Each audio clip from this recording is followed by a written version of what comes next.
Now who am I with the camera on? No, I'm That's kidding. amazing. Well, hey, Katie, Hi. welcome. Thank you. So happy to be here. Yes. So I just want to start off, y'all, by saying a little bit about what we're doing here. So I'm just starting to put out a little bit of content, having conversations with my friends, with my community, with people who inspire me, and yeah, who are in the trenches doing the daily work.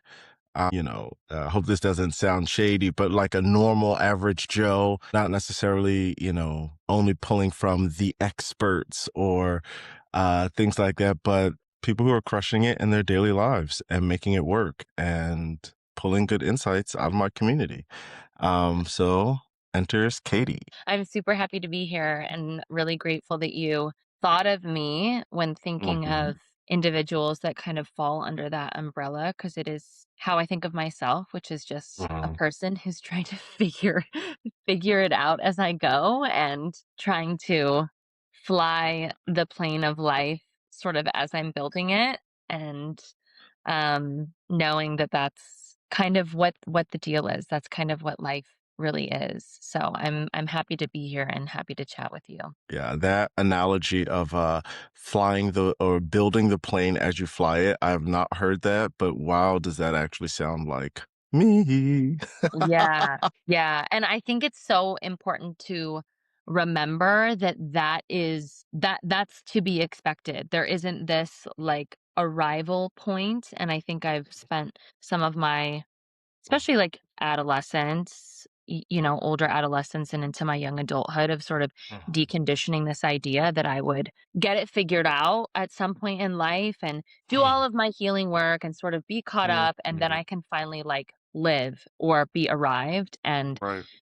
it just Mm, isn't that way, and I think mm, especially as someone who seeks growth and development, it's always gonna feel like you're mm. learning. Yeah, and so in the spirit of that learning, that's why we're here. And so this is going to be a bit of a conversations, I would rather say, about how we journey into therapy. And not just into the office of therapy, but into more of the, for lack of a better term, spirit of therapy, to have Mhm. genuine therapeutic encounters with people, with your community, with strangers. And I kind of wanted to mine from my community, born out of our personal, interpersonal curiosities about each other and our friendship. How do we kind of get to some of these therapeutic moments and what does it mean to kind of live a bit more therapeutically Mhm. rather than just, uh, as a therapist, my goal and purpose isn't just to push people to go to therapy. Like you get into therapy, like, yes, therapy can be helpful.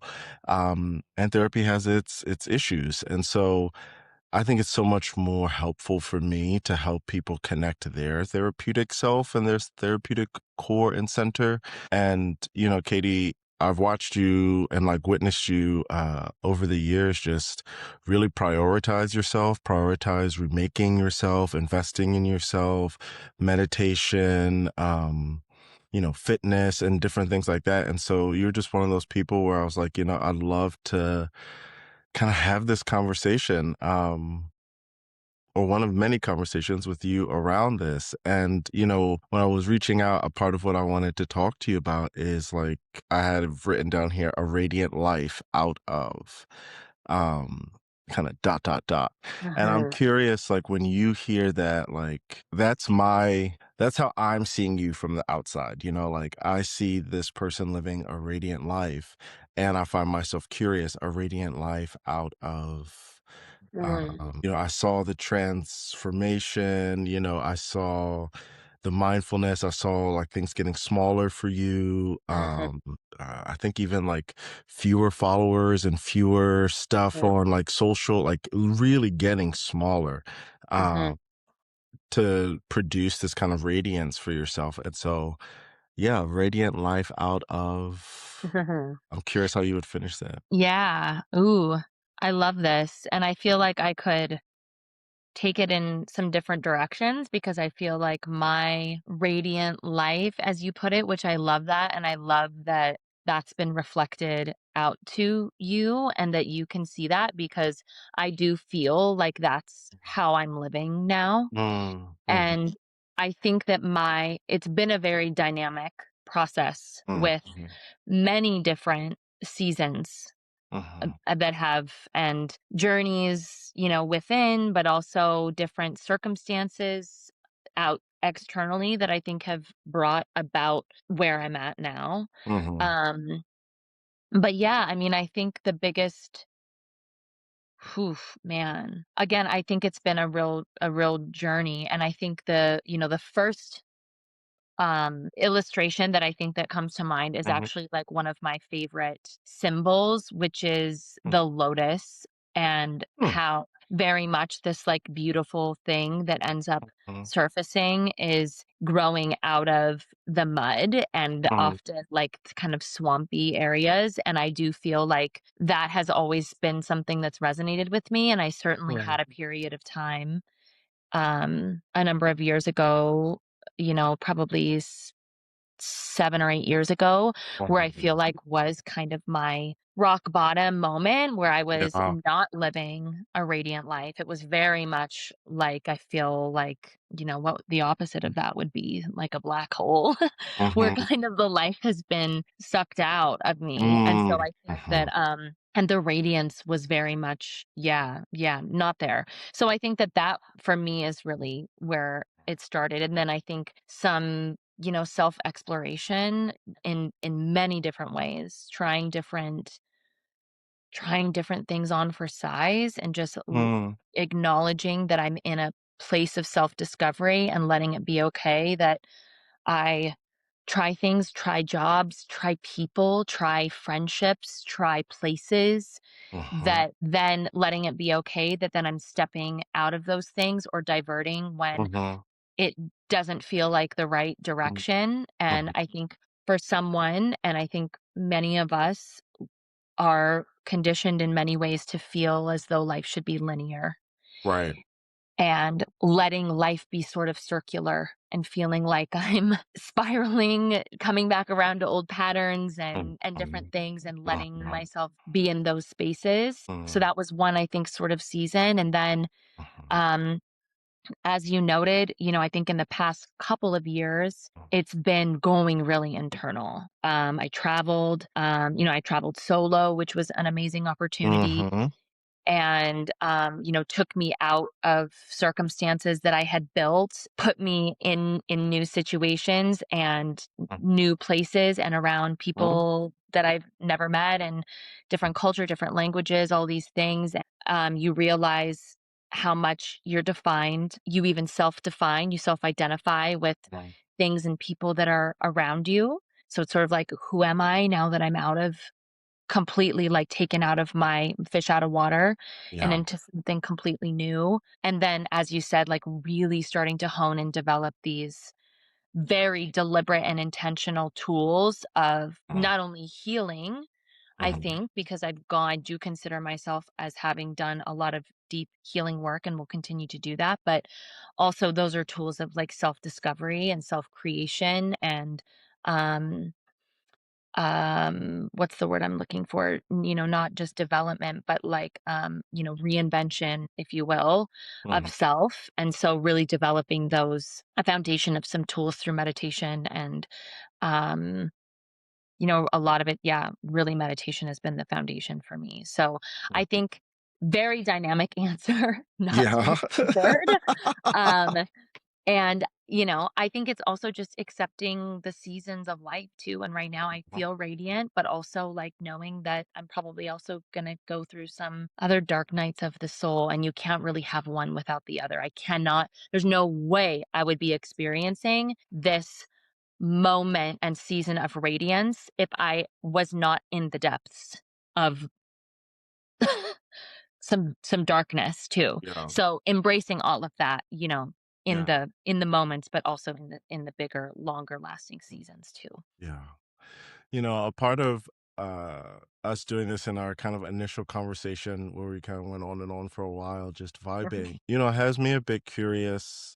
We met in working at a restaurant together. I love what you were saying about trying different things on and seeing how things fit and putting yourself in different environments to let your body, what I would call, gain some body knowledge Mm, of what does it feel like to be around this particular energy? What does it feel like to be around this particular, point of study? What does it feel like to be in this environment around these cultures and, so on and so forth. And so on your journey of kind of gaining some of that body knowledge, I was working my way through grad school. mhm, Um, and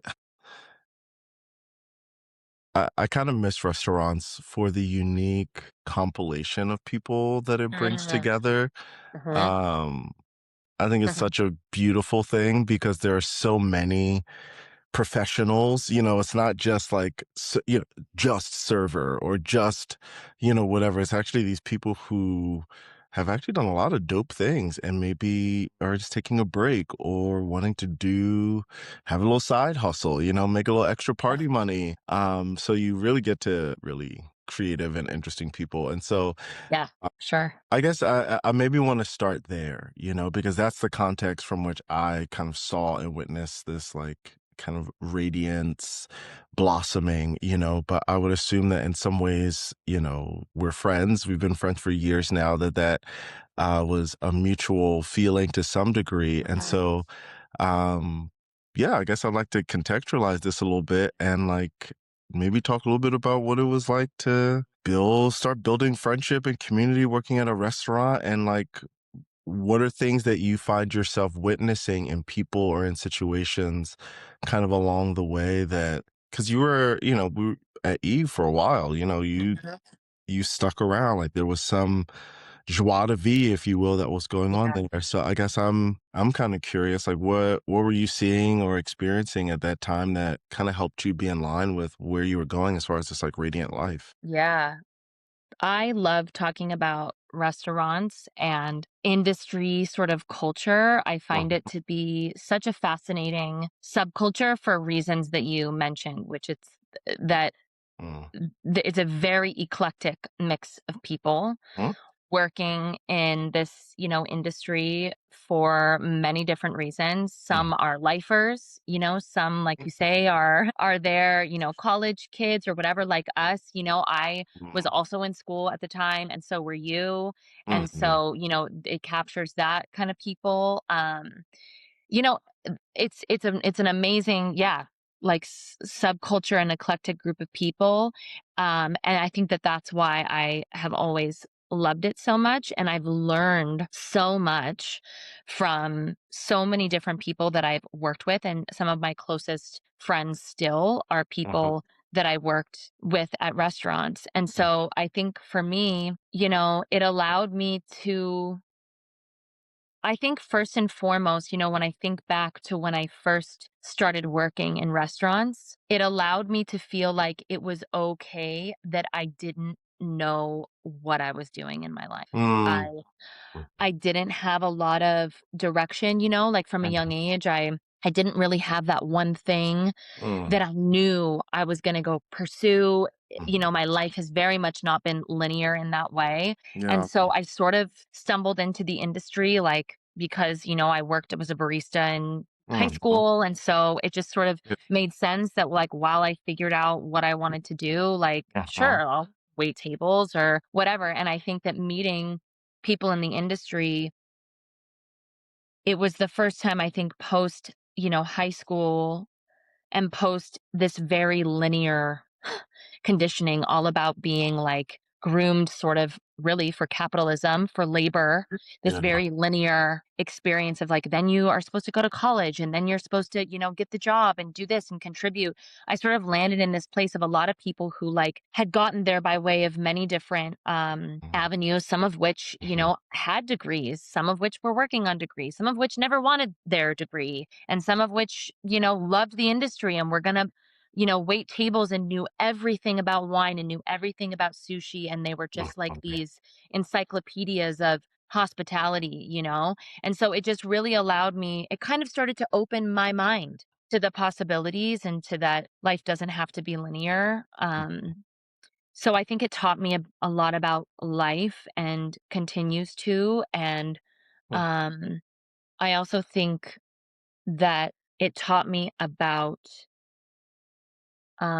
you know, mm, I have such a passion for hospitality, mm, particularly restaurants, because food brings people together, and, I think working in an environment where you do that, not only the guests that come into your restaurant, mhm, but we're all there brought together mm, by food, but also in this sort of like subculture way where we're like the upside down of the people that come into the restaurant. We're the ones, we're the servers, we're like the mhm, help, we're the, mhm, like it's this interesting mhm, I don't know, way to build community around food, and I think it mm, then that passion and that, has stuck for me, and I mean, honestly, it's why I traveled. I traveled, on a fellowship from grad school where I wanted to learn about sort of the, food and food sharing and mhm, hospitality around the world and understand how relationships are built and communities are built mhm, around food and food sharing. So, I mean, there's a lot there for me, I think, when it comes to restaurants, but I feel like I grew up in restaurants. I found mhm, myself in restaurants and mhm, um, yeah, I wouldn't be where literally, in so many ways, wouldn't be where I am mhm. today living the life, that kind of radiant life I'm living if it weren't for, um, what I learned and the people I learned it from in my time, in operations in the industry. So Yeah. super thankful. Sounds like restaurants really became like this like transformational space for you, Mm. almost like an incubator is maybe what I'm thinking about. Yes. Like, yeah, you had other things going on, but it actually became this incubator that both help you fall in love with food and hospitality, Mm. but then people and, friendships that connect you with different passions.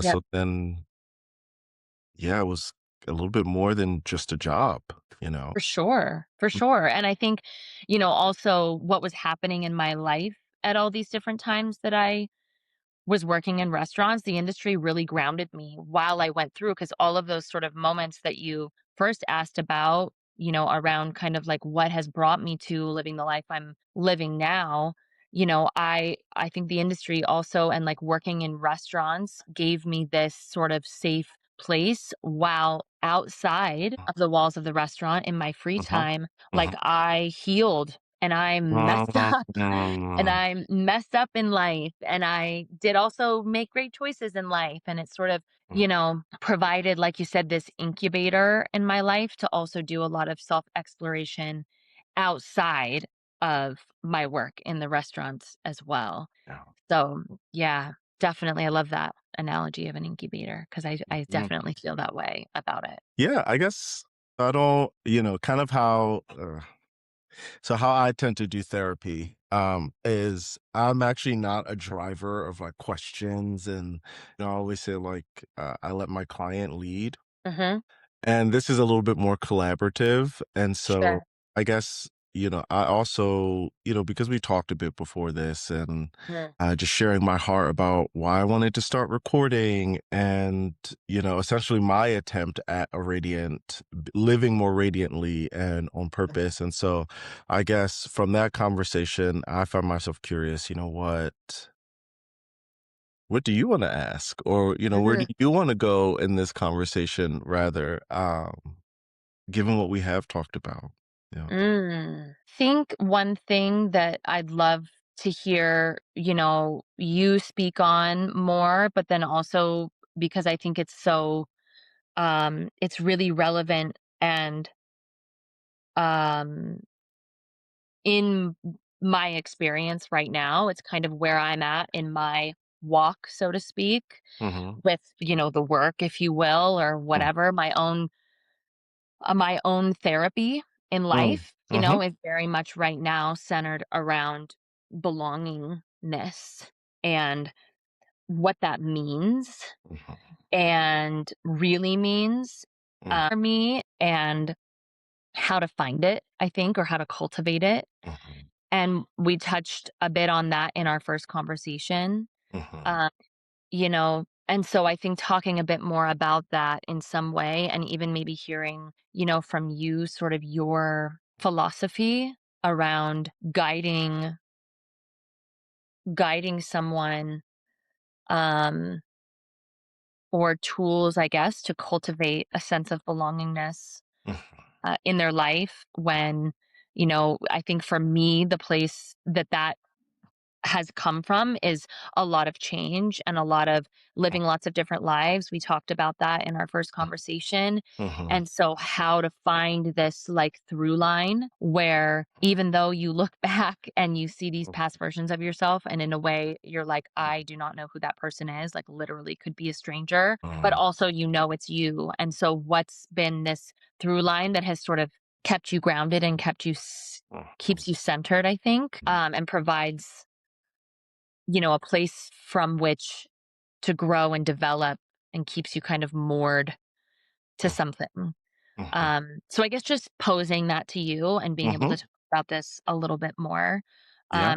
Thoughts on that or Yeah. what that means to you? I mean, this is the heavy, difficult stuff of life, like how do you live a lot of different lives and have some continuity and some sanity about who I am and what I carry. Like I've, you know, started out as a chef, got a degree in business, was doing, executive chef in a catering company, worked in restaurants, got into consulting, nonprofit work, church work, international aid relief, and then therapy.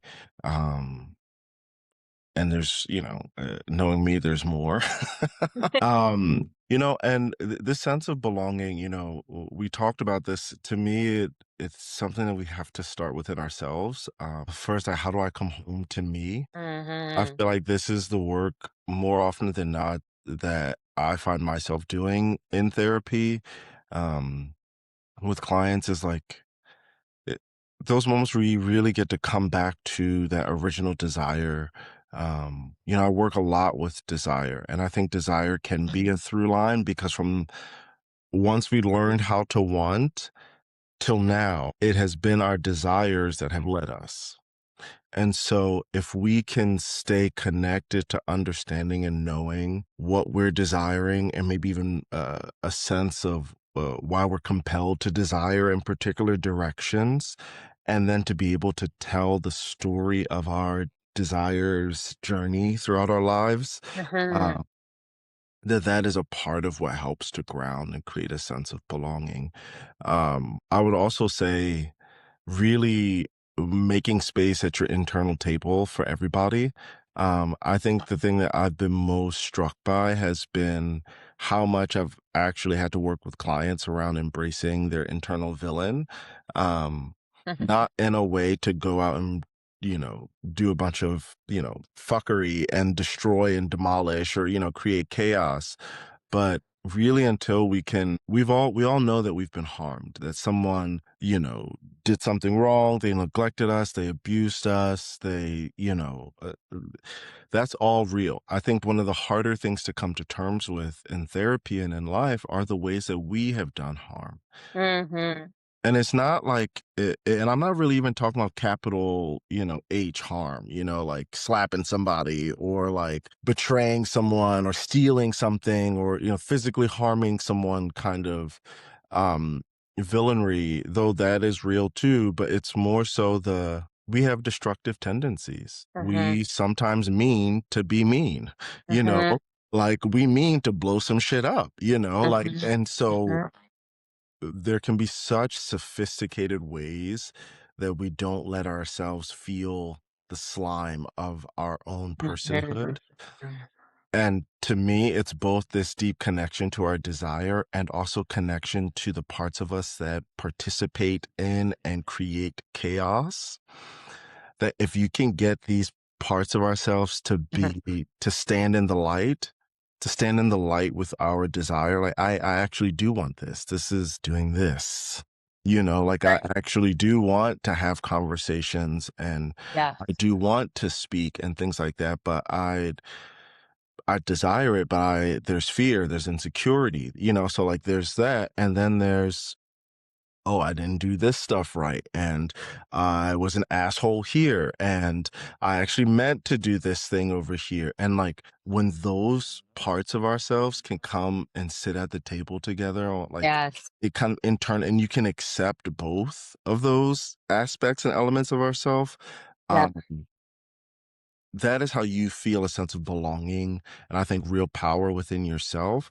And that's Mhm. how you become a powerful agent of belonging in those in your life because you can really pull somebody in, Yep. like that two-arm hold is real because you have a hold on your desire and your longings and your hopes. To me, like this is like staying connected to that magic, to that imagination, uh Mhm. that ability to tell a story, to hold story, and that we're not always the best protagonist in a story. Uh, Yes. can that create enough both humility and confidence to both when you need to be that bitch, be that bad, whatever, that you can access that, but then you can also access like the humility to be like, yeah, I did this, I messed up, I can stand in the light of this and be Mhm. held accountable, and I can hold others accountable, and I can create and make beautiful things. And Yes. so to me, when I'm like finding through lines and belonging, it's usually around that desire, hopes, dreams, you know, and also those like failures, those like those parts of ourselves, those moments in life where we want to split off that part of us. So that's Yep. not me. Those not me moments. Oh, I don't know who that was, child. That Yeah. that that's not me, bitch. That's you. I saw it. Yep. Like, Yep. what do you mean it's not you? You did it. Right. That may not be Right. the fullness of who you are or the totality of your personality, but you did that. That came out of you. And you can Yes. stand in the light of that. And we can be curious about that. And it's our ability to do that. The only reason sometimes we don't belong to ourselves is because we can't fully accept Yep. shadow or our Yep. uncertainty or our Yep. mess. Yep. For sure. For sure. Mhm, I really identify with all of that, um, especially the the work around the shadow, and knowing that that's part of me too in a way that, it deserves love and light, and just by bringing her that parts of myself into the light, just that act takes away so much of the power I think that those parts can have on our life, in a negative way. Like, we can harness those parts and we can mm, make mhm, choices. We can start to mhm. make choices around how those parts show up, instead Yes. of feeling like I'm gonna leave her in the dark or Mhm, leave him in the dark or whatever, and hope to try to just sort of like control her, mhm. and Then one day, oopsie. right, exactly, Uh-huh. and it's in this out the side of your neck kind of Yep. way that, verse that really causes harm. And like, those dark parts don't have to be harmful. Yeah. They can be, and I think not shaming in the moments where they've been, Mhm, but yeah, I mean, and I think so much of this harkens back to my work around just personal responsibility, mm, and not exporting my own darkness onto the circumstances and people in my life. mhm, Meaning, what I mean by that is sort of like exporting the responsibility for those parts of me showing up mm, to others, mhm. and recognizing that, like, those parts of me don't exist because someone else triggered them Right, or something in my life triggered them. right. Those parts of me exist regardless. They are Mhm, there. mhm, And the issue, quote unquote, is not that someone stepped on the trigger. mhm, It's that, the trigger is there, and and the trigger really is my not bringing those things into the light. Like, the mm, issue mhm, really mhm. is that, they're lying dormant in such a way that they can be triggered by someone or something else. Yeah. And so before that happens, let's bring them up and out. Mhm. Let's do the grave digging, do the skeleton pulling out of the closet. Mhm. And things become so much less scary when they're not in the dark, you Yeah. know? So I think just bringing them out into the open, and all of this sounds very, like, when I explain it like this, I think when we talk about it like this, it sounds very, Okay. um, simple Right. because I think Mm. the concepts are simple, but in practice, it's really difficult. Yeah. It's not easy. The concept is simple, but it's not easy in practice. Right. Um, and it takes time, you Yeah. know? It takes time, but yeah, then, like you said, bringing all of these parts to the table Mhm. and being curious and starting to then once the parts all at the table, you start to recognize that there are all of these parts and the capital Y, you can sort of stand at the center and start to have choice around how everybody shows up. Mhm. And so the more you kind of bring the different parts of you to the table, the more belonging you can cultivate in Yeah. your life. Yeah. Um, yeah. So many people would ask, like, oh, a chef, business, hospitality, nonprofit, and psychology. What are you doing with all that? Like, how does that go together? It goes together because it exists in me. Yes. Like, Period. that is, it exists within me, therefore it belongs, and that there Period. isn't just this. It doesn't have to do anything. None of that has to do anything. It can simply just be Mm, and exist within you. mhm, And that is validation and that is enough. mhm, That is enough. mhm. You don't need to then justify why those things all go together because Yeah, it gives you some XYZ result. It just exists, you yeah, know? mhm. And I think and then on the other side of that, or to what you're saying, then the needing to make something of it, why I've avoided this space of recording or like putting stuff out there, and how do I find my authentic voice and, do something that maybe I would like to watch or engage, is because honestly, as a person with all these intersections and, therapists, like I'm not really interested in pimping out my story Mm, like this, even the language I'm using, I think is indicative of what it kind of feels like as I approach this, that I have to like pimp out my life and my experiences and my knowledge.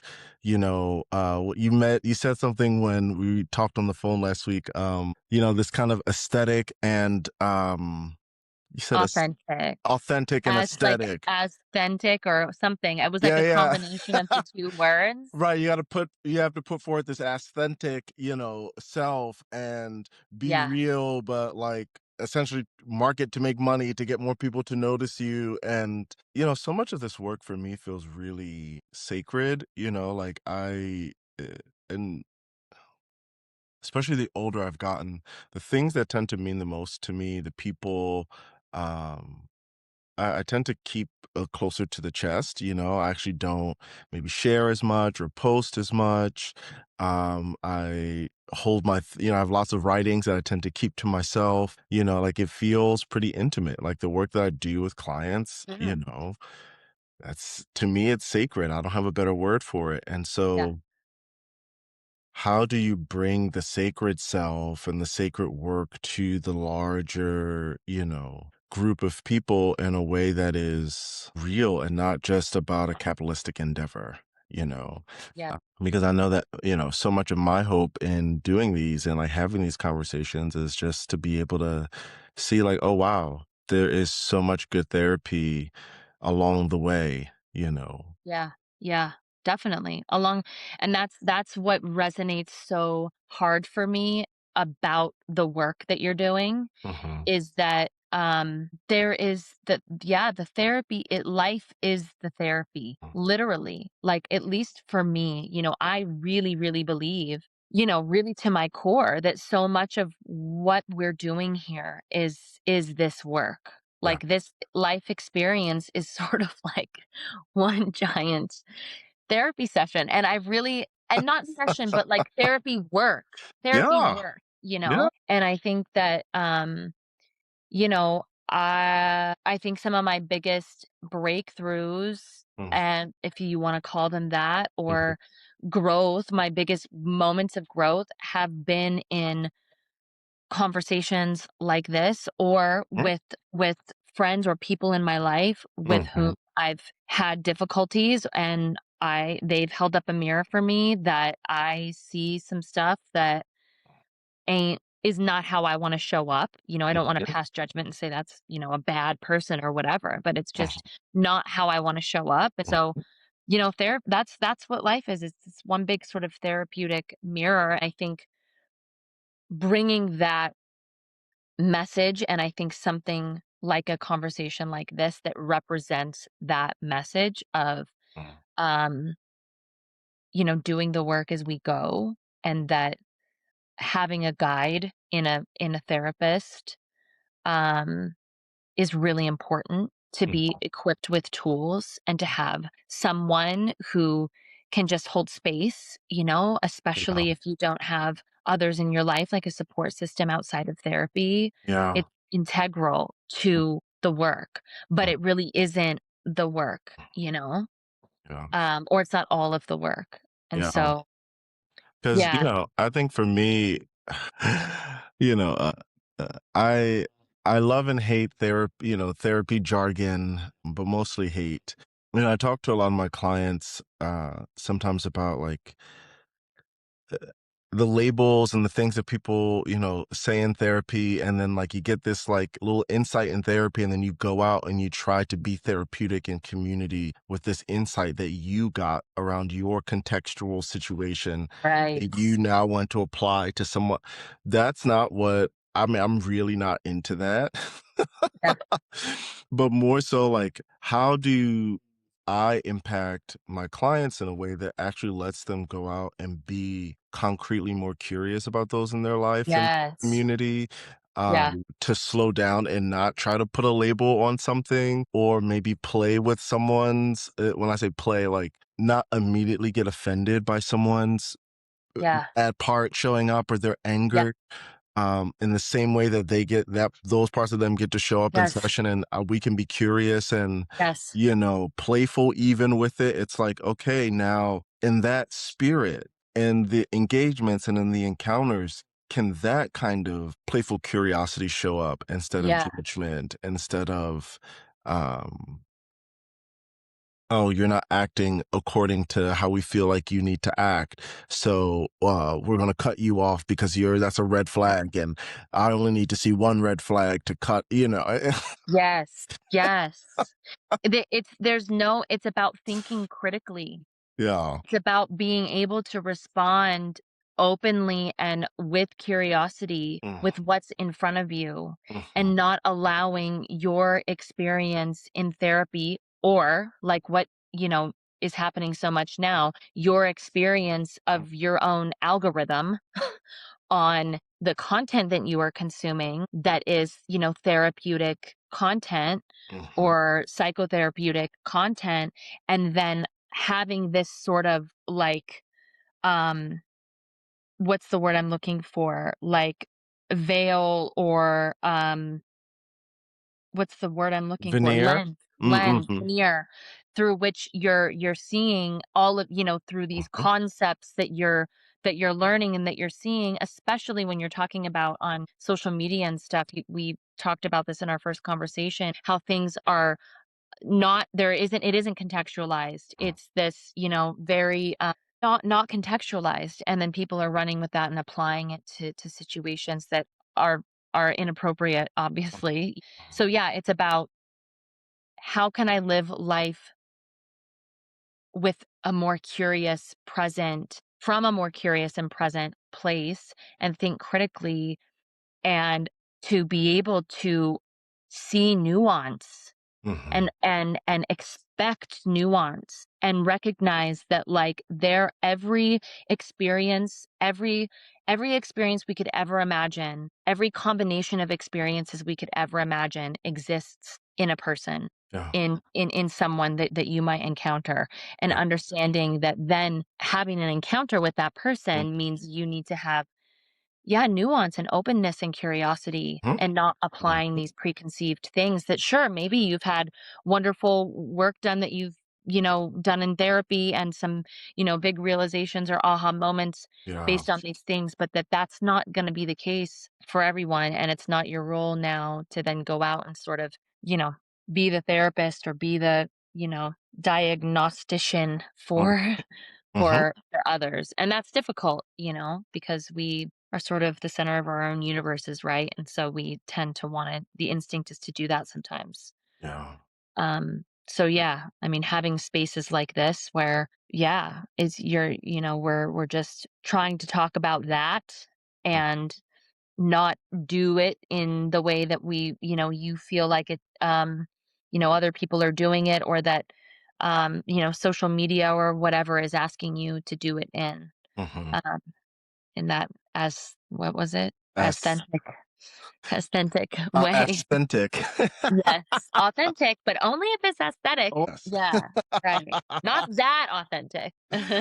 I actually do think that might be a great way for us to finish our time together, kind of riffing on that a little bit. And something you said in our original conversation, two things: crashing into therapy versus Mhm, journey, mhm, and a relationship is a system that you're taking a part in and a product of our perceptions as well.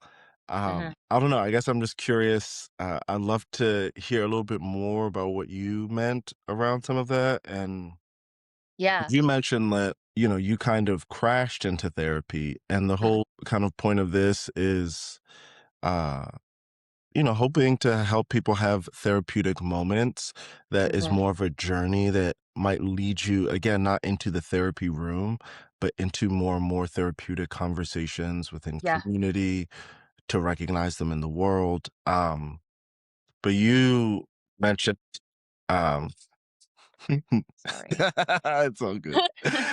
Um, Authentic, not aesthetic. exactly, crash right there. So, but you mentioned crashing into Yes, therapy versus journey. Do you mind just sharing briefly a little bit about like a little bit of the difference between those two or what that yeah, like for you? definitely. So, I definitely feel like I crashed into therapy. I Mm. alluded to this kind of in the beginning of our conversation around kind of having my real, darkest night of the soul, I think. And that was a time where definitely crashed into therapy. I felt like um, it was a dire type of, mental health kind of situation. And, um, I had been in therapy before at different points in my life. And so I knew it was something I could go to, just to have someone, that could witness and validate and hear and offer some tools. And so I really feel like I went there because it was, I got a therapist because I, kind of felt like I had no other options at the Mhm. time. And so, and quite frankly, thank goodness, it helped, and it worked in the sense that I it helped me begin my journey, I Yeah. suppose. And so I think in many ways, having that experience is probably the experience of many. I Mhm. think that it's very still when we talk about being in therapy, I think there's this assumption that you're in it because like something's wrong, and like you need to be in there because you have to like be fixed or Mhm. something. And it's not just this um really healthy, positive, proactive, preventative in some ways, Creative. creative, expansive Mhm. experience. Yeah. And so now I think I very much, I'm, in therapy now. I have a therapist now. So I'm still doing that. But, most recently, because I hadn't been in therapy for a while, and most Mhm. recently it was very much a conscious choice from a place of wanting to be um more creative and expansive, and Mm, have, mhm. someone, provide me with, additional tools and sort of walk the path with me, if you will. Yeah, yeah. Um, so yeah, I think that that's, and then this sort of leads into the next piece that you mentioned, which was something I said around, relationships being a system. And I think that I very much now look at my work in my therapy work, meaning both with my therapist, but Mhm, also in my life, my therapy mhm, work that I do in my life, mhm, um, takes so much of that takes place almost, well, not all of it, but a lot of it takes place mm, in relationships with other people. That's where, our mirrors are held. We project, we perceive all of these things. So much is revealed if we're willing to look and acknowledge that that's what's happening in relationships, but also understanding, and this harkens back to so much of what you're doing with this work, and so much of what I admire about your approach mm, is that I have now come to a place of responsibility, mm.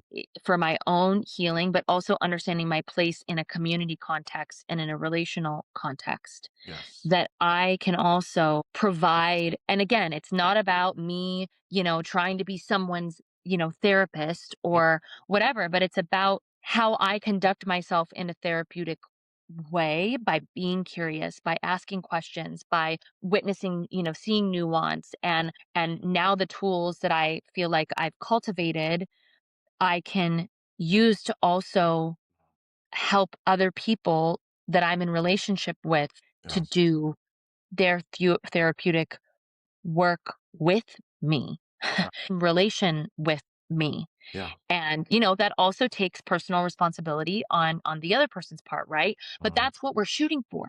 That's what we're Yes. going for. That's the vision Mhm. that we're Like, holding. I don't want my clients to just have a great relationship with me. The purpose is that you can build great relationships with other people Yeah. and, again, live a therapeutic lifestyle, and that's what you're saying. Yeah, absolutely. And that's, that's the vision, is that and that's also what I really see as, again, sort of a purpose of what we're doing in this crazy life experience, is to do that with one another. Mm, And it definitely takes personal responsibility for your own shit, for your own mhm, work, for your mhm, own stuff, but mhm. then getting to a place too where you see that this is what we're doing together, and there's opportunities for us to live therapeutically, not only as individuals, but in relation with one another, and in community. So Yeah. yeah, it's really, really inspiring and powerful Mm. work for sure. Oh, yeah. Well, we just have a few minutes. I know you've got to get going, but I guess I'm curious, is there anything that you wanted to touch on, to ask? Um, Let me think. ooh, I don't know that I have anything else. Um I feel pretty good about where we're at with mhm, the conversation. I mean, I'd certainly love, to chat more as things come up. And also just really what I'll say is, it's not a question, but I am really excited to see, where this goes for you in whatever mhm, form, whether it's just, mhm. our conversation or a couple more conversations or whatever. But Yeah. there's energy here, and Mm, um yeah, I'm just excited to see where it goes for you. thank you. Mhm. Uh, yeah, I really appreciate it. I think I'll end on something that you mentioned about survival and creativity, Mm. um, and how those things don't really seem to coexist well. Um, I kind of woke up the other day with this phrase in my mind. It was so odd. I just like woke up and this thought of like, if the energy of the alchemy of love is around you, you can transform anything. Mm. Mhm. It was just such a odd and, kind of profound phrase to wake up to. I was very grateful.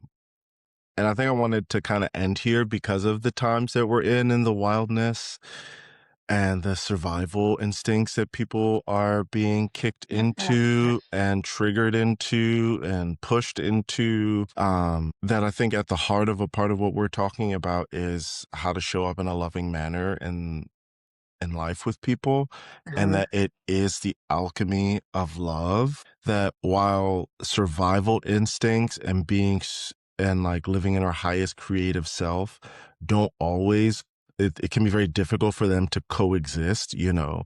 The high creative self usually likes a little bit of space, a little bit of chill, you know. That Yeah. survival is like, bro, we gotta fucking do this, you know, we gotta. And so Right. they can be hard people within ourselves, our survival self and our creative self, to come together. And honestly, that alchemy of love and that community, yes, this is hard energy to hold together. Um, Love that that just happened. I love that that just happened on what you're talking about right now. I'm not sure if it was, like, what your hands were doing or what, but I love that it. was weird, but yeah, you need me to do Apple. I love it. But no, Perfect. I do think that that is kind of where that magic, I think where we have access, to some communal, to some Yes. communal magic, or when our community and people can help us bring those things together and hold. Yes. You know, like I Yeah. know that creative you wants more space and freedom, but we also are kind of in survival mode, but we also need our creativity in order to survive. And trauma Yes. tries to shut down the creative mind, but we need our creative mind to do what we need to do. And then how do you start to do the dance of survive and create Mhm. and survive Mhm. and create?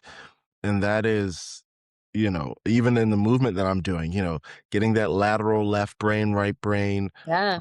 bilateral movement of high creativity and like taking a step that may be a struggle, but the ability to work Awesome. both and to Yeah. oscillate, like that right there is the magic. And that right there is the context. I think that even you've spoken to, I think that's brought you to where you are, is actually your ability to, while they don't coexist Mhm. well, your ability to let them pop up in the Yes. same seasons and Yes. let creativity have its day, its moment, its hour, its 5 minutes, you know, whatever it is, Yep. that Yep. that is those are the two-step moments that like lead you forward or lead you out of some wildness. Yeah. Yeah, I agree. Being able to kind of do the work of expanding your sort of system and your capacity Mhm. to hold both truths, Mhm. both and, not either or. Mhm. They both can sort of coexist and finding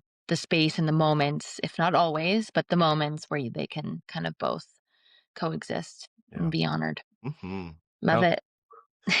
Well, thank you for joining me for this conversation. Yes, thank you for having me anytime. Really enjoyed it. Heck Always love chatting with you. yeah. We'll do more of it, I'm sure. Sounds great. Hey, talk Bye. soon. Bye.